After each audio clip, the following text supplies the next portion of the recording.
The water cycle is one of the most important cycles that take place over the Earth. It examines where water begins, how it flows through the atmosphere, and where it ends. Within this cycle, there are processes including irrigation, runoff, precipitation, and evapotranspiration as the most important ones, and they affect the water cycle on global and local scales. To understand how water moves through the atmosphere, it is crucial to know how the surface energy budget works, and to acknowledge that it is not only a matter of water transfer but also energy.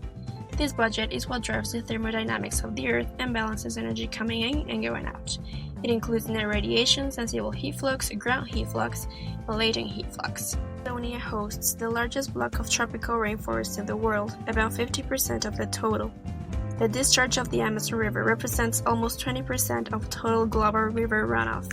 It is also an important large biome with a major influence on the carbon cycle and global climate.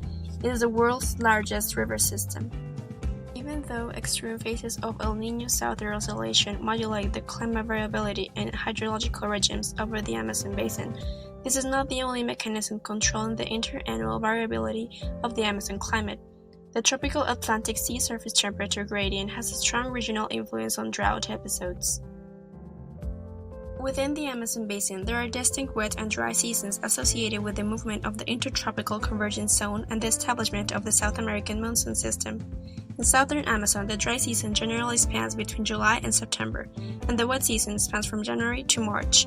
The portion of the Amazon north of the equator has opposite seasonality. In a forest system such as the Amazon, incoming precipitation is balanced by the evapotranspiration that goes back to the atmosphere and the runoff. In the energy cycle, incoming radiation is balanced by outgoing, sensible, and latent heat fluxes.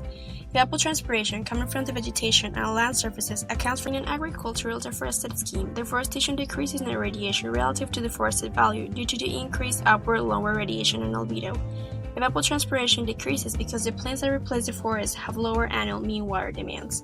Precipitation is the same, since it may not change significantly because of the large-scale atmospheric circulation is not affected by this. Precipitation in the Amazon Basin varies from below 1,600 mm per year in the southeastern region to more than 2,800 mm per year in the northwestern region, which can be seen in Figure A. The precipitation in the southeastern basin is strongly seasonal, as can be seen in Figure D. The lower mean annual precipitation can be seen in Figures A and D. Evapotranspiration is the predominant pathway by which net incoming radiation and precipitation are transferred from the land surface back to the atmosphere.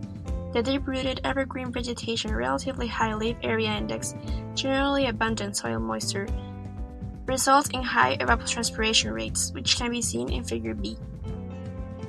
There have been recurrent drought periods in the Amazon in recent years. Warm sea surface temperature anomalies in the eastern Pacific during El Niño phase of ENSO tend to cause increased net solar radiation, increased land surface temperature, reduced precipitation, reduced river discharge, increased forest fires, and droughts in the Amazon. In the Amazon context, fires are a usual, fast, and low-cost practice used for direct land clearing. These fires, unfortunately, are not always due to natural causes but human activity, especially clearing lands for farming or crops cause deforestation. Once fires are ignited, they are hard to control and tend to increase given the presence of dry season and its intensification. Alterations in temperature and precipitation, if severe enough, may change the pattern of droughts and fires, possibly changing the fire regime to a condition of greater frequency and severity over the Amazon Basin, affecting the lives of many people. 2019 fires occurred mostly over the east side of the basin, where evapotranspiration is less and where the dry periods last longer, so they tend to be hard to control, not only for their extent, but for their climatological variables of the atmosphere humans can't control. Flooding is usually linked to strong precipitation events.